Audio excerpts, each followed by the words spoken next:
Hello, everyone, and thank you for taking the time today to watch our career education workshop on compelling cover letters. My name is Craig Ingram, and I am the team lead for the career education team within Careers and Experience here at Western. I appreciate you taking the time today to listen to me talk about how you can market your brand to the maximum and ensure that your cover letter is making the most impact when you write it in your application. In today's workshop, we'll cover four main areas that you see in front of you. First, we'll talk about the very goals and objectives that I believe you're trying to achieve when you write a cover letter that is compelling. And we'll define some of the characteristics that make this document differentiated from the average or the standard cover letter. Next, I'll ask you to think like a hiring manager and outline four key questions that I believe every reader of cover letters is asking themselves, and that if you keep in mind, will allow you to frame your experience in the best way possible. Next, I'll cover off key elements of compelling cover letters and really walk through each of the areas that I believe, if you focus on, will allow you to put your best foot forward and really intrigue the reader and cause them to want to turn the page and read more. And lastly, I'll wrap up the workshop talking about some reminders and resources, some cover letters do's and don'ts, and some key takeaways that I want you to keep in mind when you're thinking about developing a compelling cover letter. When thinking about a cover letter and how you can actually make the document compelling and stand out from all the other applications that a hiring manager or recruiter may read, it's really important to consider and keep in mind the goals and objectives of the document. What I want everyone listening to remember is a compelling cover letter really truly is a marketing document, and it's one that should speak to what I call both your personal and your professional fit. And I'll discuss that a little bit more as we go into the workshop. It's also a document that should be focused on highlighting your skills and supporting those skills that you reference with demonstrated examples that prove that you have the capabilities that you're referencing. I believe a compelling cover letter is also a document that allows you to showcase your ability to communicate succinctly, persuasively, and effectively.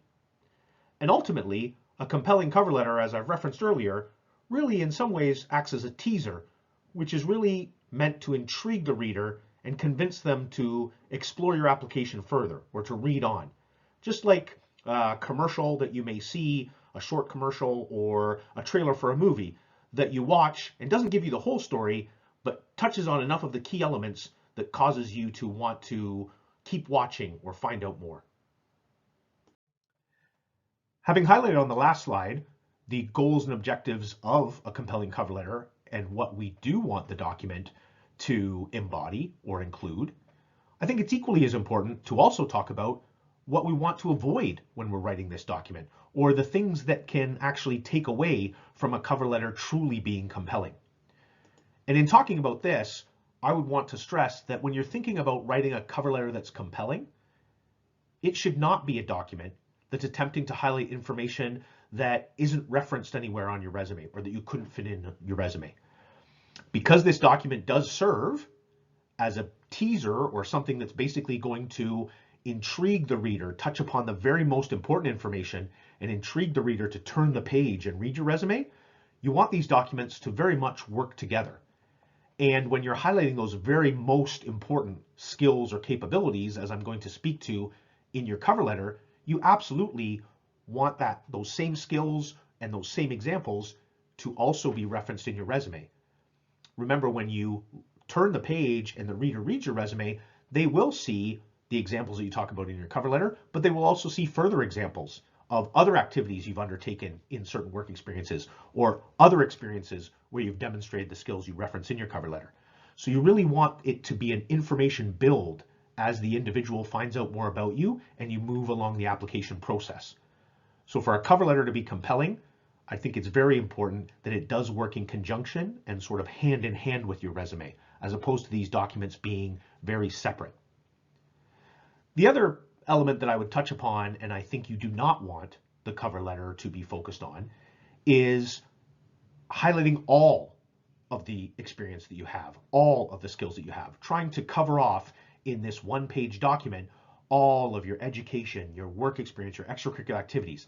This is a common mistake that I see a lot of candidates make in wanting to sell themselves to the potential reader. A lot of times people try to cram as much information as they can into this document. However, because we have this space constraint, the more information that you include, the more experiences that you include, the more skills that you highlight, the less space you actually have to speak to each of them. And one of the key aspects to keep in mind when you're in the recruiting process is not only is the reader looking to understand what you have to offer, but they are also looking to have you talk about where you have demonstrated or highlighted that skill or capability or trait. And again, if we're packing too much information into the cover letter, it doesn't leave us the room to give those concrete examples that will really allow us to elevate our candidacy and seem like a very strong choice to move to the next phase of the process, which is the interview. And finally, hopefully this goes without saying to some degree, but a compelling cover letter is one that is not a sort of standard or generic form with consistent content. It's not a template. I recognize that in the recruiting process and when you're applying to jobs, it can take a long time. There's many jobs you might be interested in, or you're looking to apply to a whole bunch of different opportunities to increase your odds or chances of being able to talk to hiring managers or recruiters about a variety of positions. There's nothing wrong with having multiple interests, but if you are going to have the cover letter truly be compelling, I think it's very important that it's tailored or customized to the job that you're applying to. And a generic or a template cover letter, I can assure you, is very easy to spot. And it doesn't leave the reader with that sense that this position, this opportunity, is one that is specifically important to you, which is a really key idea that you want to share with them. That not only do you have a set of skills that you have to offer and that you'll do a great job, but that you're also very interested in this opportunity.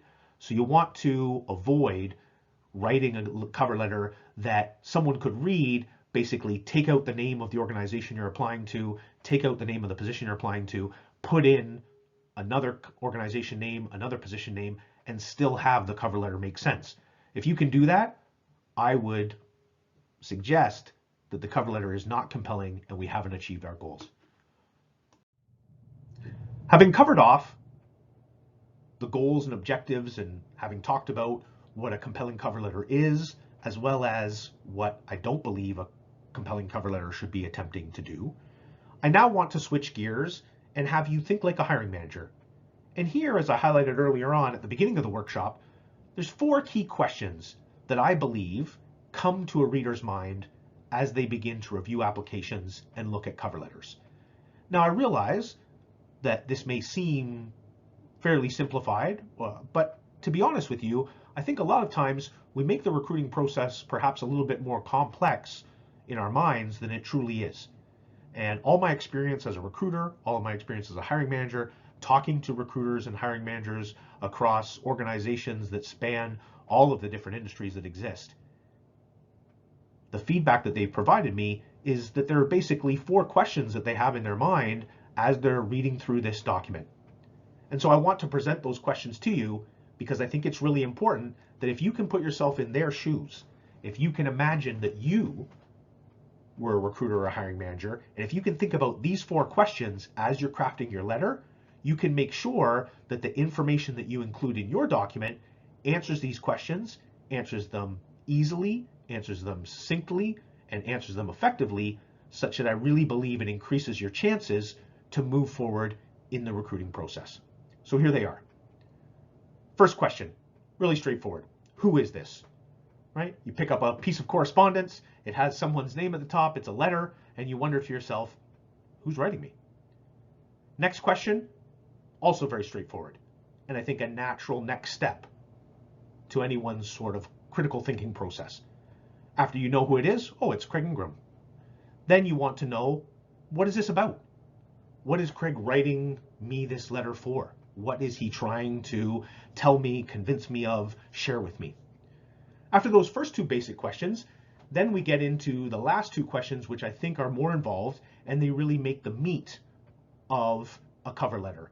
And they really are the main questions that we want to focus on as we develop the body of the cover letter. The first two questions, relatively straightforward, and as you'll see in a few slides, quite easy to cover off. It's the last two questions that really are the most substantive and the ones that you want to keep in mind. So the third question, why does this person want this job? Or why is this opportunity of interest to them? Having seen that it's Craig Ingram writing them, and Craig Ingram is writing about the team lead role with the career education team within the careers and experience department, the next natural question that I think the reader will ask themselves is, why does Craig want to do this? Why is this of interest to him? Why does he want, this job?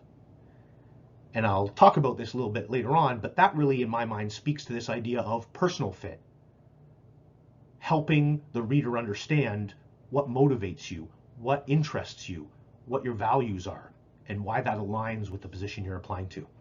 And lastly, and a lot of people would say most importantly, why should I hire this person? Or why should I select this candidate, especially when you're considering I might be looking through a stack of 100, 200, 300, 400 applications. So what is it that means that leaves me believing that I should pick this person over everyone else?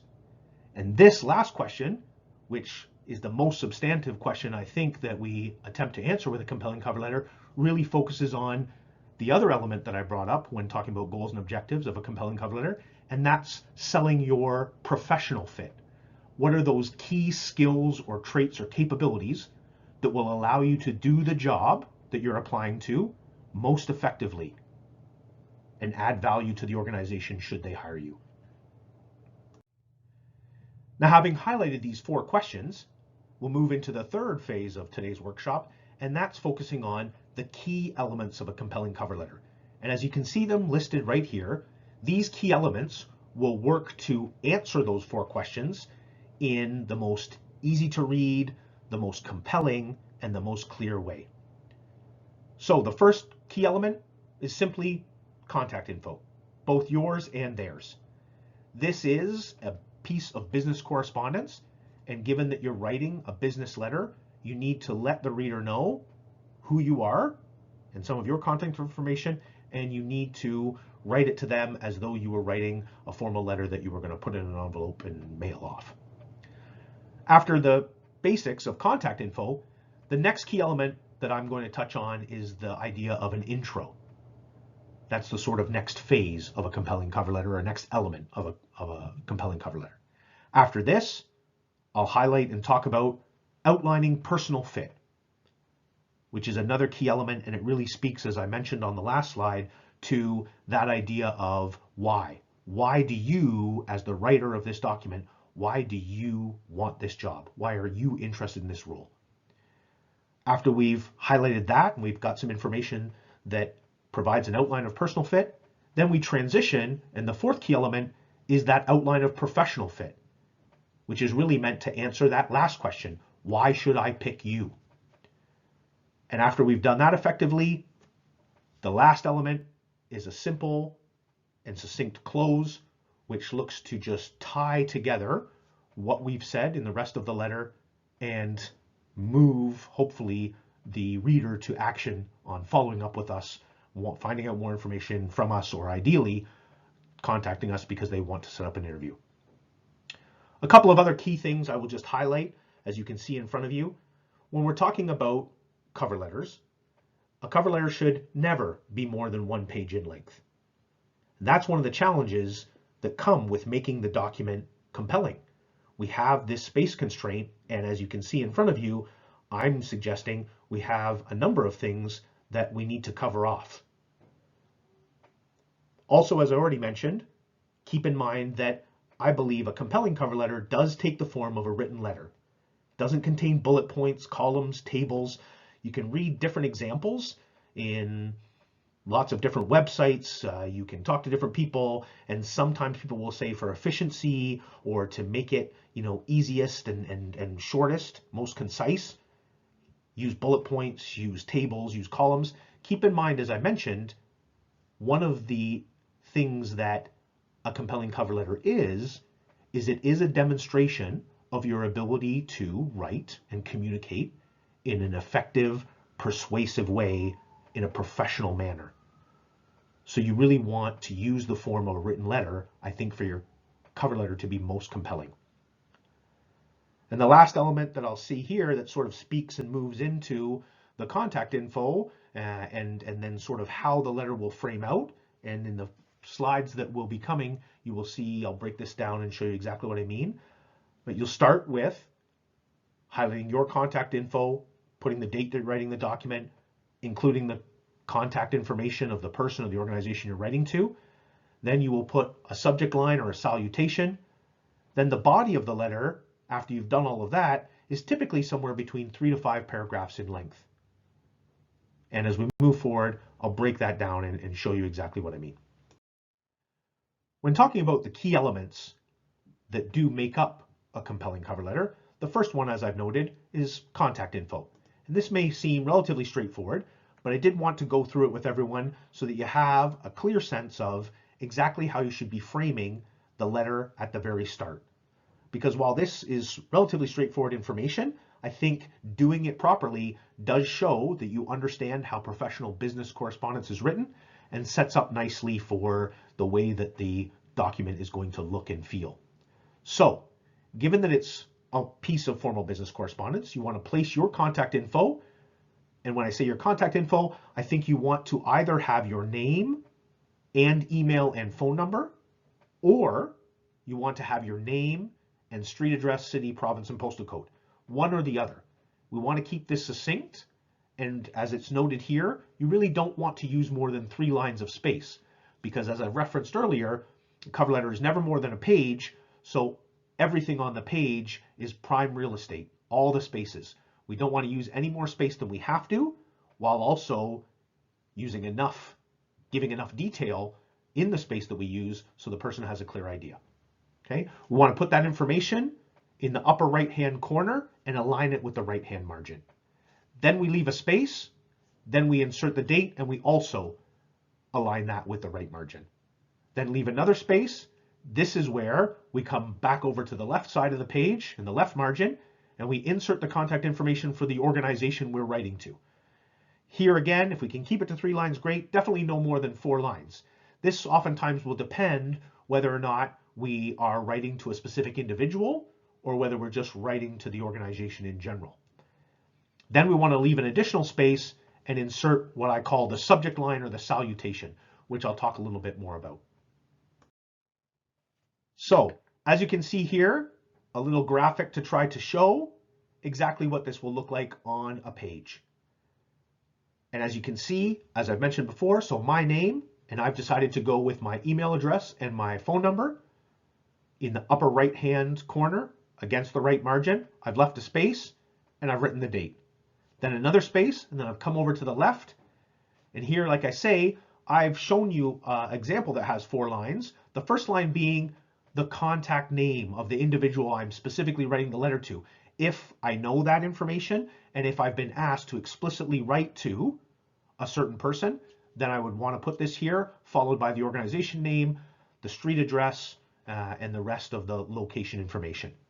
Then I would leave another space, and when I talk about the salutation or the subject line, then this is what I mean. If I am writing to a specific person, if I've been asked in the job posting, please forward all your correspondence to Miss Deborah Smith. Here's where I would want to write, Dear Miss Deborah Smith. Now, if I haven't been given a specific name, I'm a proponent of, instead of having a salutation, which is the dear something, if we don't have a specific name and we haven't been explicitly asked to write to a specific person, I think it is more effective to put re for regarding and put the position title of the role that you're applying to, so that right up front, you're answering that second question, what is this about? And already in just this amount of information, you've already answered the first 2 questions. Who is this? It's Craig Ingram. And question number 2, what is this about? Oh, okay, this is about the team lead position with the career education group within Careers and Experience. Okay, sometimes people will write, Dear hiring manager, dear recruiter, to whom it may concern.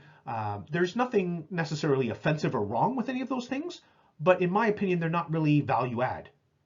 And the reality is, if you're not explicitly asked to write your application or submit your application to a specific person, it's generally because multiple people within the organization are going to review the applications. So therefore, trying to find the one perfect person to write to is a bit of a lost cause.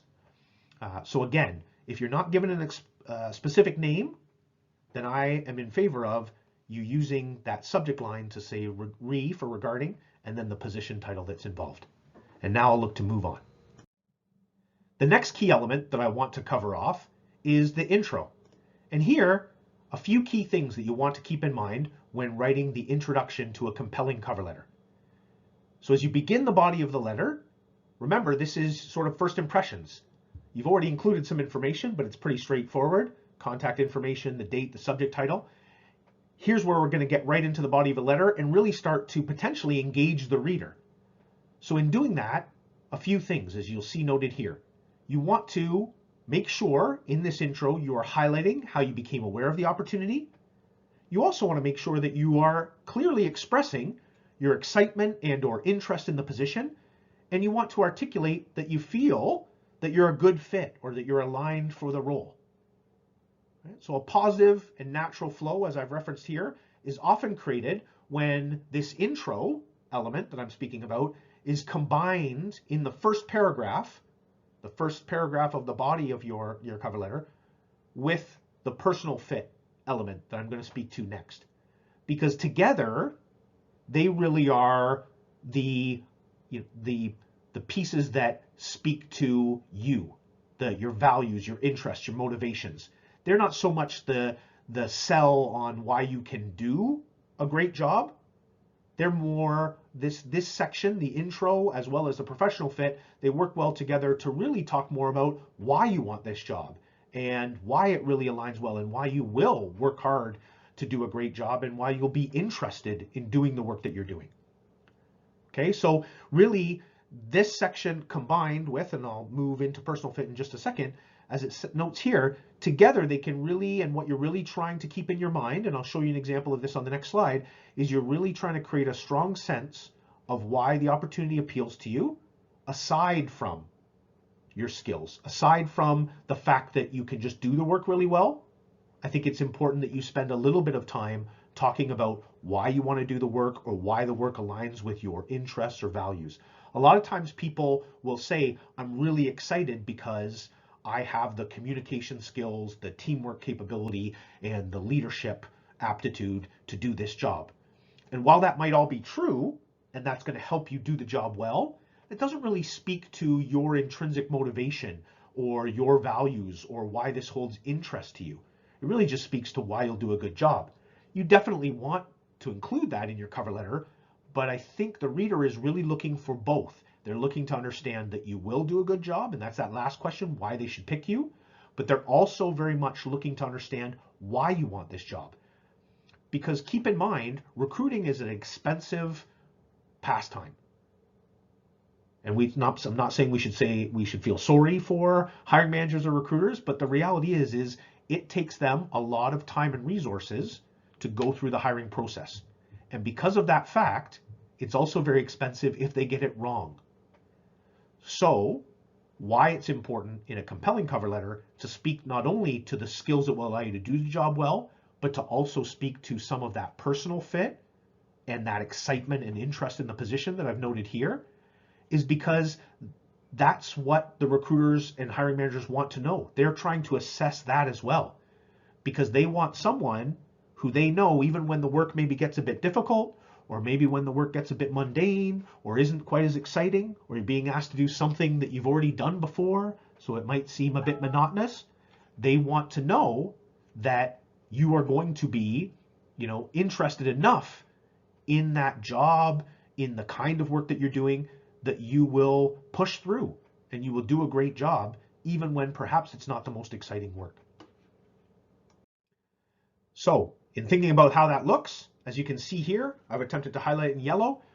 We're really just looking for the intro element to kick things off in a positive way, letting the reader know not only how we found out about the job, but also that we're excited and that we feel it aligns with who we are as an individual.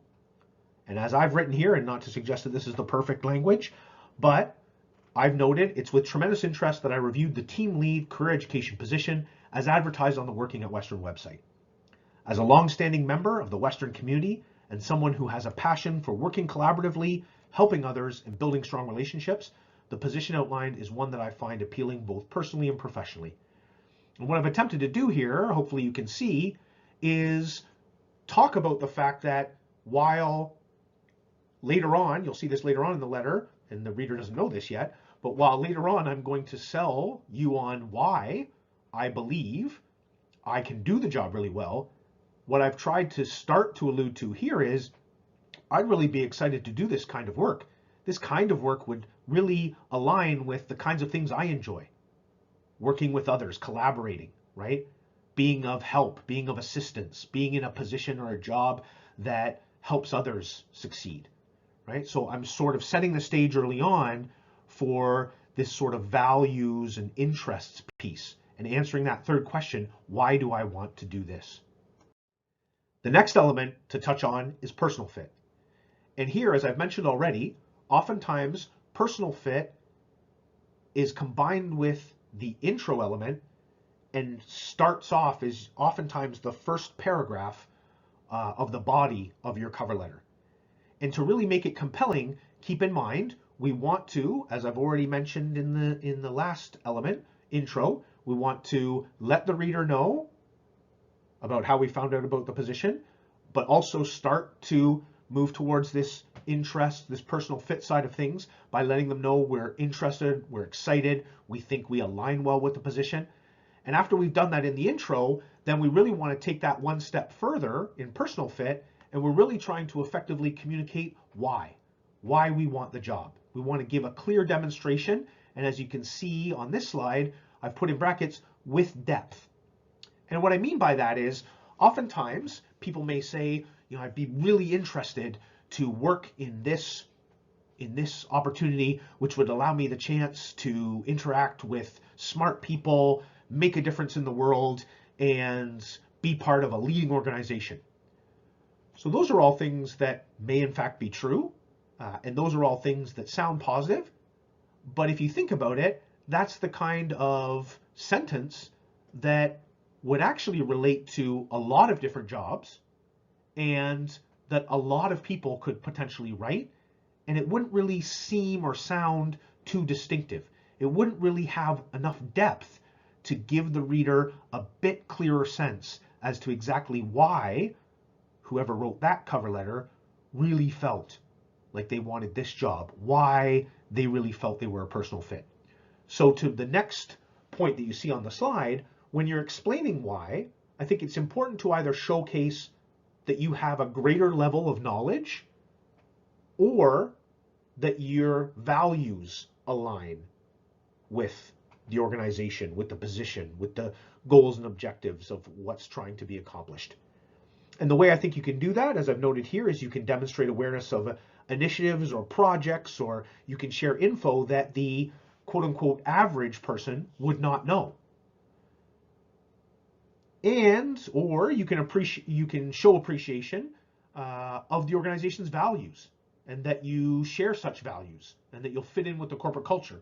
So these are sort of the two ways that you can either show that enhanced level of knowledge, because for many people, the more you know about a topic, the more people tend to believe or feel you must genuinely be interested if you know more than the average person was. Equally, if you can talk in more depth about recognizing what an organization values or what it cares about, and if you can show that you value or care about the same things, again, for the reader, this oftentimes clarifies for them that this is a match, that on the personal side of things, you are well aligned with this position. And as I've closed with on this slide, you really do want to set yourself apart. If you're reinforcing your fit by sharing knowledge, do more than just reference the key facts from a website or from an information session if you went to it, right? Help the reader understand why this information that you're sharing matters to you, right? So it does involve going into a little bit more depth than the average the average writer of a cover letter does. And that's what truly makes it compelling. So to try to give you a demonstrated example, again, here's our cover letter. To have enough space, I have my contact information. Now it's up higher, so you can't see it. We've got the date. We've got the Careers and Experience Team, Western University. I'm not writing to a specific individual, so I've kept it to 3 lines. I've used the subject line regarding team lead, career education position.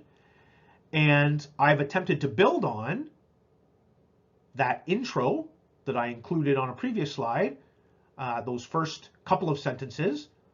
And I've added that the new model for career education that has recently been implemented by the department and which focuses on developing customized and novel approaches to career education resonates with my personal desire to be involved in work that is innovative and proactively provides valuable support to the student community. So again, in a relatively concise way, what I have attempted to do after letting a person know, hey, this is of interest to me both personally and professionally because I like working collaboratively and I like helping others, right? That start of the personal fit. I've attempted to go slightly deeper by doing a couple of things. One, I've highlighted my knowledge of the fact that the career education team, there's a new model or a new structure for that group, which I would say the average person, unless you were focused on this area, unless you did a bit of digging, unless you talked to people, the average person might not know that. So there's one way, one little bit of text and information I'm trying to show, hey, I care enough or I'm interested enough that I know that you're going about this work a new way, right?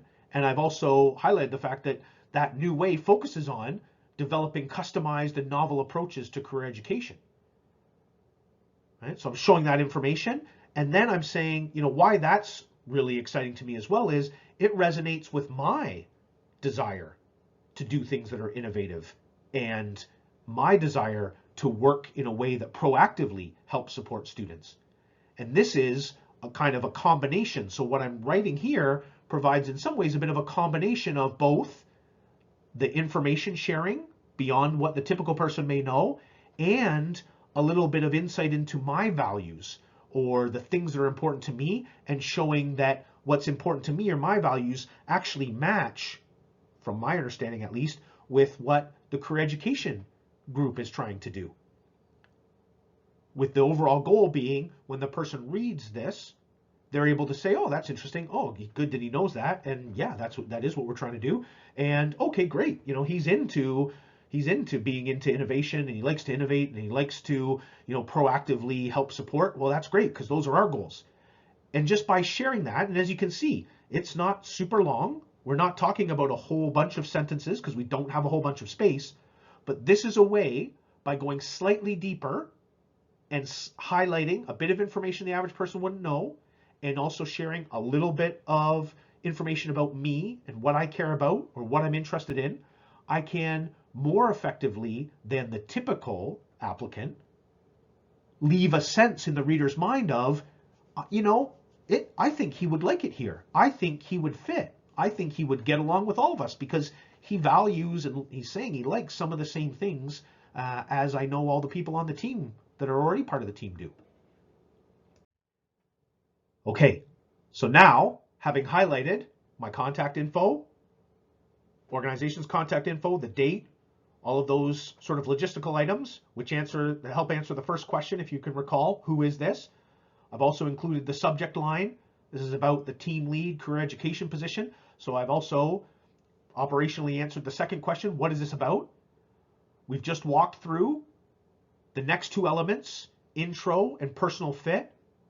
And I've given you an example of how, when those two are combined, we can really look to give the reader some insight into ourselves, into what interests us, into what we value. And it really helps answer that third question, why does the writer want to do this? Why does this person who's writing to me want to do this? The main element, the second last element that we're going to talk about, and the main one that makes up the meat of the cover letter is, as you can see, professional fit. And I want to spend some time because this really does make up the majority of your cover letter. And the focus here, as we talked about already, is really on selling the reader on that, answering that fourth question. Why should I pick this person? Why is this person the best, choice for the job? And when we're thinking about professional fit, it's really important to clearly highlight those 2 to 3 key skills that you feel are most valued by the organization you're applying to. So again, here I'll just take a pause and remind people, this isn't the 2 to 3 skills that you feel are your strongest skills. What we want to focus on here is, before we write our cover letter, we want to have done some analysis of the position. And we've, again, much like the 4 questions I talked about, I want you to put yourself in the shoes of the recruiter, of the hiring manager, and I want you to ask yourself, pretend like you're the one doing the hiring.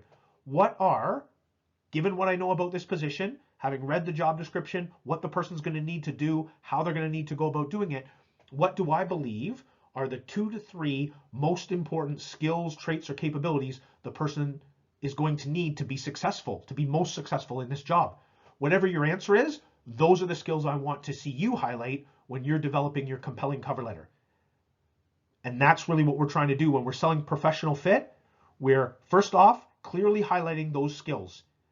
And as I'll show you in the next example of the letter, you want to place those at the end of the first paragraph, in essence, to set up a transition from the world of your values and your interests, that sort of intro and personal fit. And you want to make it clear for the reader that you're now transitioning from that personal fit to professional fit. And highlighting those skills up at the end of that first paragraph does a nice job of prompting the reader and letting them know, okay, here's why. Here's why you should pick me. So it starts to answer that last question. And it does so in a very succinct way. But then, I think somewhat naturally, the reader's going to say, oh, that's great. It's great that Craig has leadership and teamwork and communication. Those are the things we need the most. But again, as I started off earlier on in the workshop to say, it's not enough to just say that we have them. We also need to prove or demonstrate. So the rest of the cover letter, after we've highlighted the skills, really looks to support that we possess each of those skills that we've highlighted by giving a specific example for each skill, a specific example that demonstrates uniquely that we have the skills that we've referenced. And as it says in the last bullet point here, we basically want to use a format of telling a mini story. So after we've highlighted the 2 or 3 key skills, we then want to go into more depth, proving by having mini stories, a sentence that starts off the example to provide some context, put it in the right frame of mind for the reader. Then anywhere between 1 to 3 sentences of detailed information about the tasks or the actions we took that directly relate to the skill that we're trying to prove. And then we want to wrap up each mini story with a final sentence that highlights an outcome or result that relates to the skill. In essence, after they've read the mini story, what they should be left with is a clear understanding of something that you've done, which clearly demonstrates that indeed you have the capability that you've referenced at the end of the first paragraph. So let's look at what that looks like. As you can see here, again, for space constraints, I've moved things up. So now my contact information, the date, the start of the organization contact information is now above what you can read. But you see the salutation, you see the beginning that we've already touched upon of the intro along with the personal fit. And the piece that's highlighted in yellow is that transitory sentence where we start to now transition from personal fit to professional fit. And we do that by making a statement such as the one that you see here. I strongly believe I possess the leadership, relationship building, and strategic management skills necessary to make an immediate positive contribution to the careers and experience team and help build and strengthen the profile of the student experience portfolio at Western. And what I've basically done here is concretely outlined for the reader, thinking about their fourth question, why should I pick him? Why you should pick me is I have the leadership, relationship building, and strategic management skills that this position requires. in essence, what you're doing in this last sentence of the first paragraph is you're outlining your value proposition. This is your personal value proposition. Why you should pick me is because I have the leadership, relationship building, and strategic management skills that will allow me to do a great job. So that's how you start the process of highlighting the professional fit.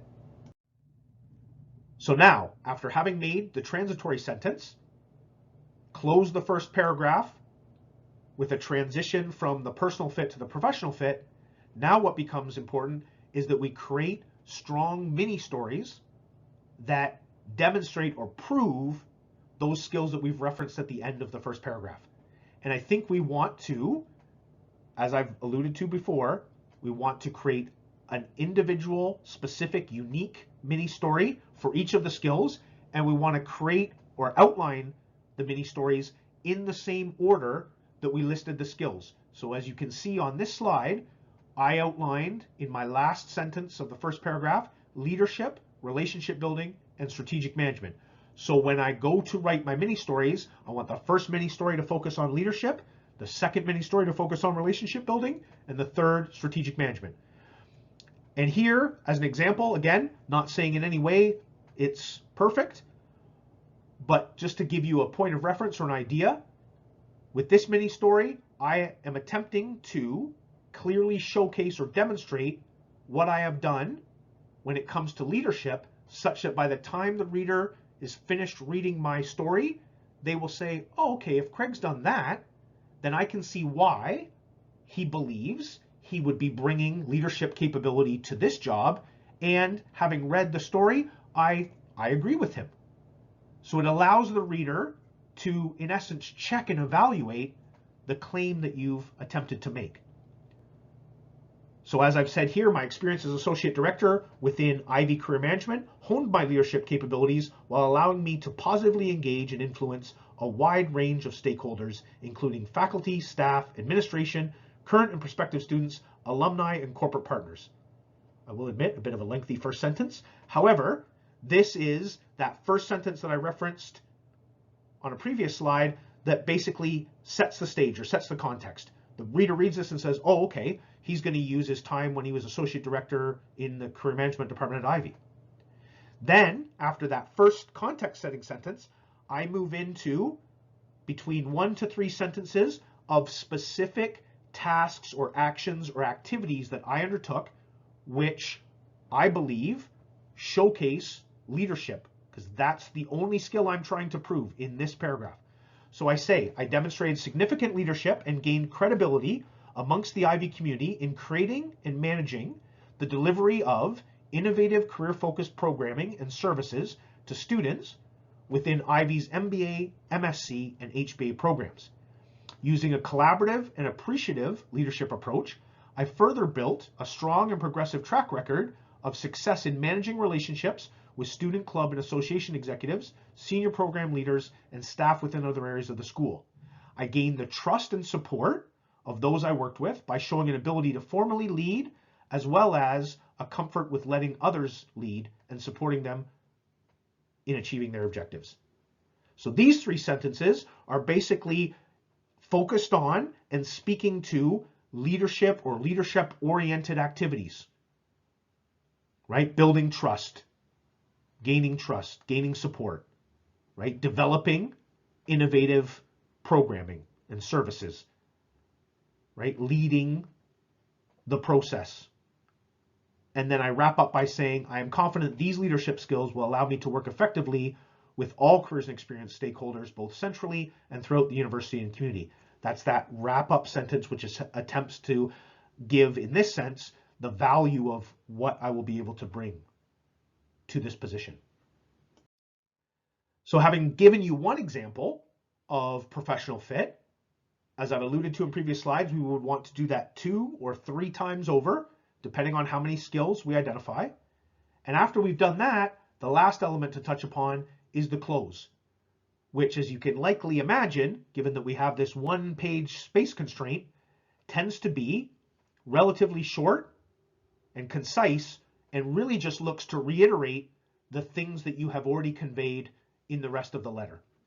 So with the close, you want to ensure that you're leaving a memorable and lasting impression regarding that value proposition by once again summarizing those 2 to 3 most relevant skills. In essence, you're telling them what you told them.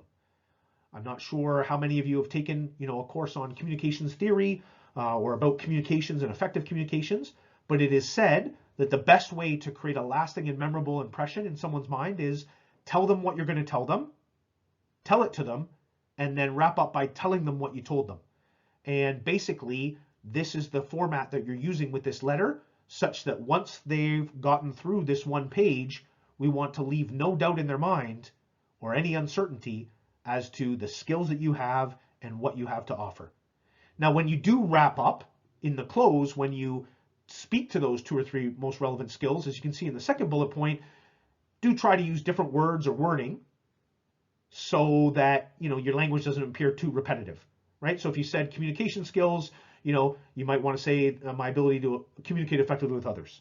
Or if you said teamwork skills, you may want to say proven ability to collaborate. Another way of basically saying the same thing so that you're reinforcing the same point but not being too redundant or repetitive. And then lastly, you do want to close with a view of continued contact. You want to remind the reader that you appreciate being able to apply, that you're interested, that you feel like you're an excellent fit, and you'd love the chance to talk to them more about it. So a nice, again, positive, just like you started off positively at the letter, we want to close positively as well, demonstrating that interest and that excitement, which again speaks back to that personal fit, which works in combination and is equally as important as the professional fit that you've just gotten done proving. So again, just to give an example, we have here what in essence would be the bottom of my letter.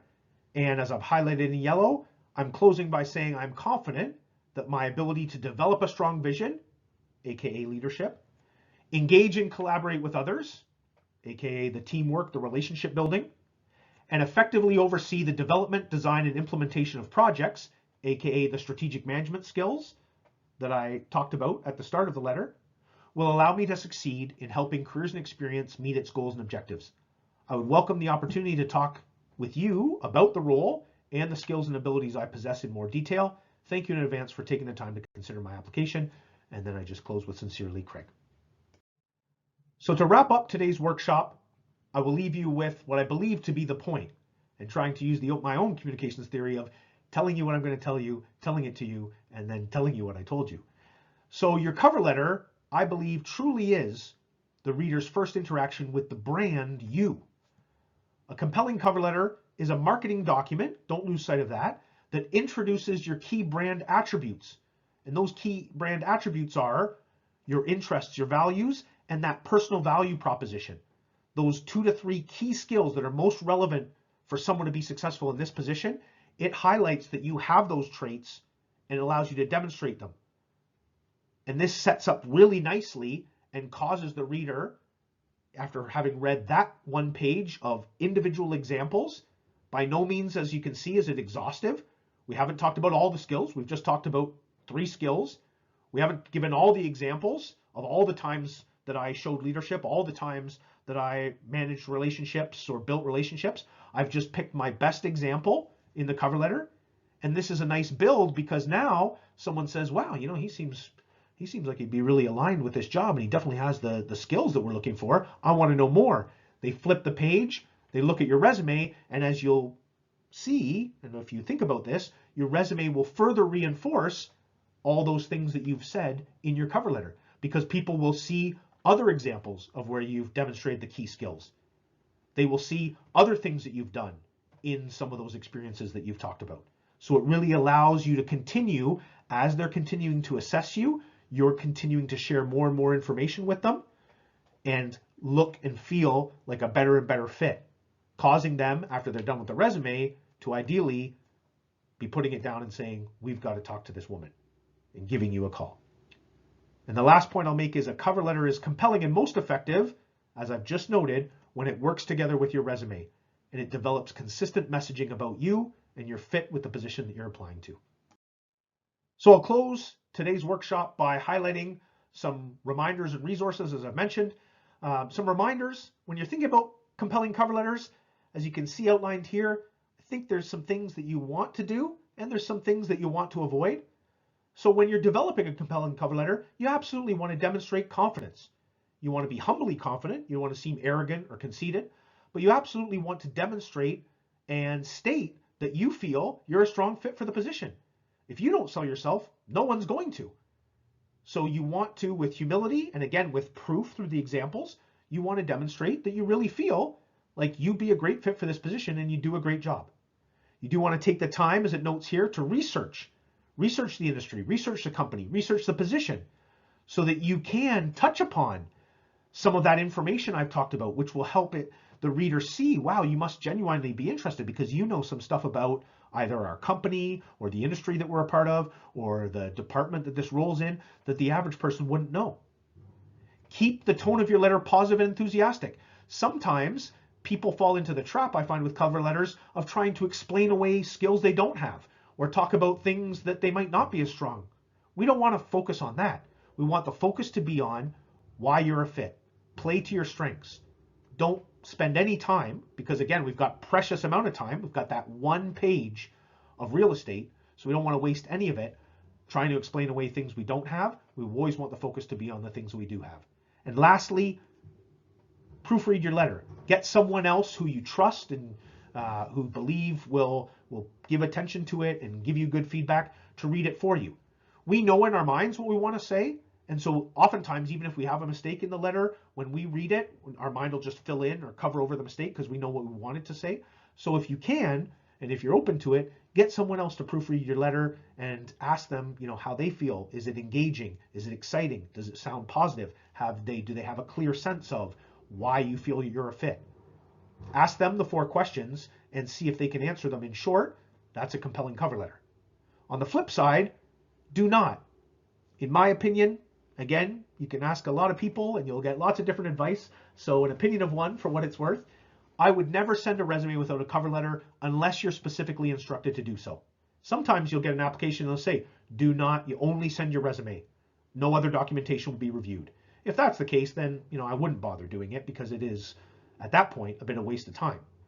I would always take the time, though, to write a cover letter because I know many, many examples of recruiters or hiring managers who spend a lot of time on the resume. And actually, they don't always give a lot of value to the cover letter. But when sifting through 100, 200, 300 applications, they get down to 40, 50, even 30 candidates. And now it's really hard to decide. They've gotten rid of 300 applications. They've got rid of 90% of the applicant pool, but they still have 30 people, and they don't have the time to interview 30 people for one job. They just want to interview 10. Oftentimes, even if they don't go to the cover letter first, which lots of recruiters and hiring managers do, even if it's an afterthought, now they're coming back to the cover letter, and it can be the differentiating factor. So I would always include a cover letter unless you're explicitly asked not to. I've already made this point when talking about the do's. I wouldn't call attention to what you're lacking or spend any time focusing on, why you might not be a fit. This is a marketing document. We don't highlight anything. Think about Coke. The Coca-Cola, they don't spend any time telling you that there's 26 grams of sugar in each can of Coke. They focus on the fact it's a refreshing beverage that's going to make you feel young and give you energy. So the focus is always positive. And the last 2 points, as I alluded to when we were talking about the goals and objectives of the document, don't use a template cover letter for all your applications. It might seem really efficient, and you might feel like, wow, I'm getting these out real quick, and I've applied to 100 jobs. Gives me lots of chance. But I can tell you, as someone who's read literally tens of thousands of these documents, it will be clear to the reader that you haven't given the time or attention to the letter. It will be clear that it's a very generic letter. And I guess I just ask you, if you were a hiring manager or recruiter and you have to read through 500 applications and somebody or the people who write and just seem to write something that's very general and could apply to all of your competitors or other companies, are you impressed? Are you going to give that person any extra attention? Does it seem like they truly care or truly interested, right? I know you're all busy and there's lots of things that you're juggling and time is precious. But if anything, write less applications, but spend more time on each, and I strongly believe you'll be more successful. And to the same sort of point, the last point, don't try to cram as much info into your letter as possible, because it should never be more than a page. And if we try to list a dozen skills, or if we try to give multiple examples of where we've used leadership or teamwork, what happens is we just literally don't have the space to go into detail. We literally don't have the space to tell the mini story. And without proving what we're saying, it's just not as powerful. It just seems like words. The reader can't be sure whether you truly have teamwork capability or whether you just know that that's a good thing to have, and so you're saying you have it. So in closing, I'll close by leaving you with this quote and thanking you for giving me the time to watch today's recording. And as Benjamin Franklin said, either write something worth reading or do something worth writing. So I do think if you're going to take the time and the effort, and I know it is time and effort, to write cover letters, truly, I'd encourage you, make them compelling. Spend the time so it's worth reading, because the people that you're writing to, they read hundreds, if not thousands of these. And after a certain amount of time, they definitely can all blend together and it can be a bit of a blur. Make sure that you're taking the time, and I assure you, by taking that little bit of extra time, you really will stand out. It will really, your personal fit and your professional fit will be a lot more clear, and you will have a lot better chance of moving on in the recruiting process. So in wrapping up, I'll note at the bottom of this slide in the right-hand corner, career.uwo.ca. That's where you can find all of our career education resources, other workshop recordings, other events that we've got going on, as well as a ton of resources that you can access to talk about cover letter and resume development, to give you information on interviewing, networking, all the different areas of career. Once again, I thank you for your time, and I look forward to hopefully seeing you in an appointment or at an event sometime in the near future.